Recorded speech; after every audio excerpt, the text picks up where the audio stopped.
Burada bugün Filistin'e yardım için bir kermes düzenledik.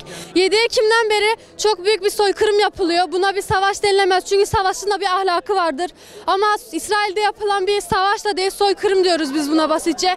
Çünkü çocuklar öldürülüyor, masumlar öldürülüyor ve tüm dünya buna sessiz kalıyor. Birleşmiş Milletler'de veto hakkı olan ülkeler hiçbir hakkını kullanmıyor. Kullanabilecekleri olan hiçbir şey yapmıyorlar. Eğer başka bir durumda olsaydı, burada Ukrayna ile Rusya arasında da bir savaş oldu. Ama hiç kimse buna soykırım demedi. Neden savaş dedi ve ülkemizde de diğer ülkelerde de şöyle bir algı var. Yahudiler için öldürüldü, Filistinliler için öldü deniliyor.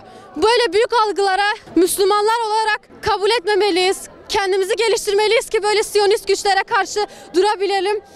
Elimizden geleni yapmalıyız. 7 Ekim'den beri Gazze'de yapılan soykırımlar, ölen çocuklar, bebekler, kundaktaki çocuklar, anneler, kadınlar yapılan bu katliama ses gelmesini istiyorum artık. Ürünlerinin boykot edilmesini, Müslüman ülkelerin birleşmesini, İsrail'i yenmeyi, başa çıkmayı düşünüyorum ben. Bu 7 Ekim'den beri olan bir Müslümanlık savaşı değil, aslında bir insanlık savaşı diyebiliriz. Her ne kadar Müslüman olmayan, yani Hristiyanlar dahi olsa dahi bizim onlara yardım etmemiz gerekiyor. Çünkü oradaki ölen çocuklar hepimizin çocukları. O çocukların yerine bizim kendi kardeşlerimiz ya da aile üyelerimiz de olabilirdi.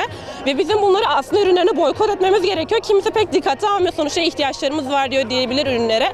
Ama bizim ihtiyacımız olan şey onların sağlığını tetikliyor ve sağlık her şeyden önemli olduğu için de o boykot ürünleri kullanmamamız gerekiyor aslında. Yani şu an biz bu kermesleri yapıyoruz, onlar için dualar yapıyoruz, onlar için etkinlikler yapıyorsak biz bu kendi Müslüman olan ülkemiz için bunları Kudüs ve Filistinler için yapıyoruz. O yüzden bunları yapmaya devam edeceğiz. Filistinliler özellikle İsrail'in yaptığı zulümler karşısında, Avrupalı devletlerinin yaptığı zulümler karşısında çok zor duruma düşmektedir. Bizim bu soykırımları engellemek için, İsraillerin, Yahudilerin, Hristiyanların zulmünü engellemek için çok çalışmamız lazım. Boykotlar, İsrail mallarını almamalar. Evet, biz onlar gibi zengin olmayabiliriz. Onlar gibi güçlü silahlarımız, güçlü tanklarımız, güçlü savaş uçaklarımız olmayabilir. Ama bizim arkamızda Yüce Allah var. Bizim arkamızda Hz. Muhammed sallallahu aleyhi ve sellem var. Biz onların izinden gidip Allah'ın da izniyle İsrailleri, Yahudileri, Hristiyanları def edeceğiz. Zaten Müslümanlar birlik, beraberlik içinde olursa hiçbir güç onları ayıramaz. Hiçbir savaş uçağı, hiçbir tank, hiçbir güçlü, hiçbir zenginlik onları ayıramaz. Ben İsrail'in kendini fiziksel olarak güçlü olduğunu düşündüklerini düşünüyorum ki yanlış düşünüyorlar. Çünkü Gazze'deki Müslümanların inançlarıyla birlikleri her zaman daha güçlü. Çünkü buradaki Müslümanların dinleriyle, buradaki Müslümanların inançlarıyla oradaki Gazze'lerin inançlarının birleşmesiyle onların fiziksel güçlerinden daha güçlü bir güç ortaya çıkıyor.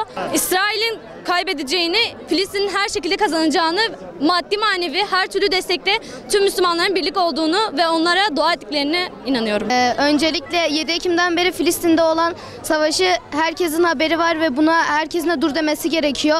Orada masum insanlar ölüyor. Bizim onları kendimizi onların yerine koymamız gerekiyor.